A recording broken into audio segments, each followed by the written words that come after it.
Des fois, maintenant, un peu, les médecins vont dire, ben, peut-être si tu faisais du yoga, ça pourrait t'aider un petit peu. Mais en général, c'est pas ça qu'ils prescrivent quand ils sortent la petite balle.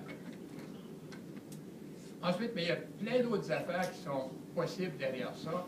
Parce que moi, j'ai regardé et j'ai interviewé beaucoup de gens qui ont eu des problèmes de santé mentale et qui s'en sont sortis ou s'en sont pas sortis. Et là, beaucoup de gens ont toutes sortes de façons de s'en sortir quand ils s'en sortent et comment se débarrasser des médicaments, par exemple, quand tu en as. Donc, si vous en avez, par exemple, là, arrêtez pas cold turkey tout de suite à cause de moi aujourd'hui, parce que c'est pas une solution, ça. Okay? Là, il y a d'autres façons d'arrêter la médication psychiatrique que cold turkey. C'est très, très, très, très difficile. J'ai une amie à Ottawa présentement qui fait ça, c'est l'enfer pour elle. Il y a d'autres façons d'arrêter ça. Mais alors, il y a peut-être d'autres façons de vivre, de prendre la vie.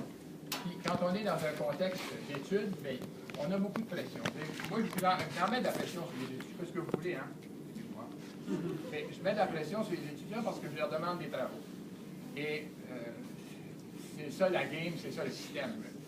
Des fois, je leur dis, bien, essaye de respirer aussi là-dedans, parce que le plus important, c'est de respirer. La note, ça peut compter, mais si tu ne respires plus à la fin de ta note, tu n'auras même pas ton diplôme. Tu sais, des choses de base comme ça. Et il y a plein d'autres affaires aussi qui sont possibles. Par exemple, un animal de compagnie, ça paraît un peu fou des fois, un animal de compagnie, mais qu'est-ce que ça donne aux gens? Moi, la méditation, qu'est-ce que ça me donne à tous les matins? Moi, je ne peux pas commencer ma journée sans méditer. Plein d'autres ressources qu'on peut prendre. En tout cas. Alors là, si on s'en va de ce côté-là, on s'en va vers la santé mentale. Mais là, on va arrêter là, parce que je veux donner la chance à ma collègue de parler aussi. Mais, alors, voyez-vous comment les deux systèmes, ils se rejoignent pas beaucoup, à mon avis.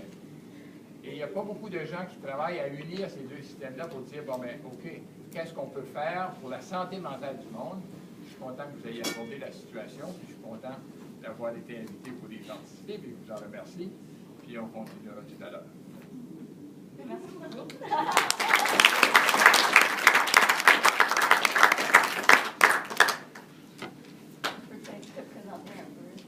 Mais dans le fond, ce qu'on voulait avec ce panel-là, c'est vraiment avoir la notion de quelqu'un qui a travaillé dans le domaine, qui étudie par rapport à des recherches, mais aussi de voir c'est quoi le vécu d'un individu qui peut apporter une différence, puis comment ça se fait. Puis là, c'est là qu'on est tombé sur notre merveilleuse Rym. Je pense que juste dans ton expérience un peu, on peut apprendre, puis je pense que ça va mousser la discussion qu'on va pouvoir entretenir après ta présentation. Ben, déjà, pour commencer, je crois que mon expérience de vie serait plus appropriée pour parler de ce sujet plutôt que mon expérience professionnelle.